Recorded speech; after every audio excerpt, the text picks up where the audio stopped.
आजच्या परिपाठाअंतर्गत पुस्तक परीक्षण हा विषय घेऊन येत आहे मी वाचलेल्या पुस्तकाचे नाव आहे मामा पळाले धूम। याचे लेखक आहे प्र पुराणिक। याची पृष्ठसंख्या आहे 22 व याची किंमत आहे 25 आणि याचं प्रकाशन आहे आशिष प्रकाशन। मित्रांनो, हा पुस्तक खूपच छान आहे। याचा मुखपृष्ठ बघा किती सुंदर दिसतोय। यावर उंदीर, मांजर आणि आवडव दिसत आहे। किती सुंदर दिसतोय हा चित्र। आणि याच्या मूलपृष्ठावर काही पुस्तकांची नावं व प्रकाशनाची नावं दिलेली आहेत। ते सुद्धा किती सुंदर दिसत आहे। आणि हा पुस्तक खूपच छान आहे। यामध्ये काही कविता आहेत, त्या कविता सुद्धा अगदी भन्नाट आहेत। आणि मला यामध्ये सर्वात जास्त कविता आवडली मामा पळाले धूम। यामधलं एक कडवं ना फारच भन्नाट आहे। हॉटेलमध्ये झुंबड झाली, खाण्यापिण्याची चंगळ झाली, मनी मने गाडी आली, मामा मने कमाल झाली। अशा ज्या कविता आहेत यमक जुळणाऱ्या, त्या लहान मुलांना खूप आवडतात। आणि तसेच यामधल्या सर्वच कविता खूप छान आहेत। यामधल्या प्रत्येक कवितेतून आपल्याला नवीन काहीतरी शिकायला भेटतं। म्हणून आपण कविता वाचल्या पाहिजेत। आणि त्या कविता कशा असतात, त्यांना तयार कसं करायचं, ह्या पुस्तकातून आपल्याला शिकायला भेटतं।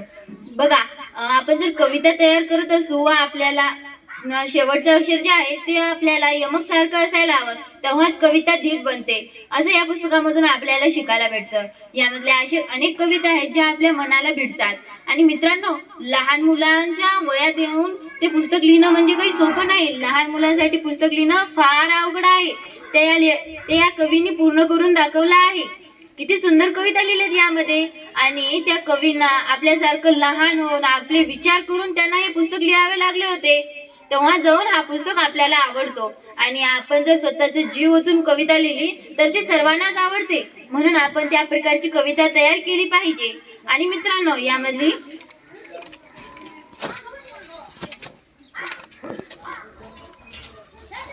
अशी ही सकाळ मिळली, ही कविता पण खूप गमतीदार आहे। यामध्ये सकाळ कशी वाईट होते हे यामध्ये दिलं आहे। अशाच अनेक कविता आहेत, त्या सुद्धा खूप छान आहेत। जसं की गॅसचे फुगे, अशा वेगवेगळ्या कविता आहेत, त्या आपण वाचल्या पाहिजेत। त्यामधून आपल्याला खूप काही शिकायला भेटतो। आणि एखाद्या प्राणीविषयी आपल्याला लिहायचं आहे तर आधी त्या प्राण्याचं आपल्याला वर्णन करावं लागेल, त्याचं निरीक्षण करावं लागेल, तेव्हा जाऊन आपल्याला चांगल्यात चांगली कविता लिहिता येते। तेव्हा मित्रांनो, आपल्याला जर एक पुस्तक लिहायचं असेल तर त्या आधी 50 पुस्तके वाचावे लागतात। म्हणून तुम्ही हा पुस्तक नक्कीच वाचा। तुम्हाला कविता कशा तयार करायचे हे तुम्हाला या पुस्तकामधून कळेल। आणि हा पुस्तक आनंदाचं झाड उत्कृष्ट बालसाहित्य कृतज्ञता पुरस्कार या उपक्रमामध्ये आला आहे। मी या सरांचे खूप खूप स्वागत करते। आणि भलेही या पुस्तकाचे नंबर न येऊ, पण या पुस्तकाच्या माझ्या हृदयामध्ये नेहमी श्रेष्ठ स्थान राहील, कारण की याने मला कविता कशी तयार करायची आहे हे शिकवलं। धन्यवाद।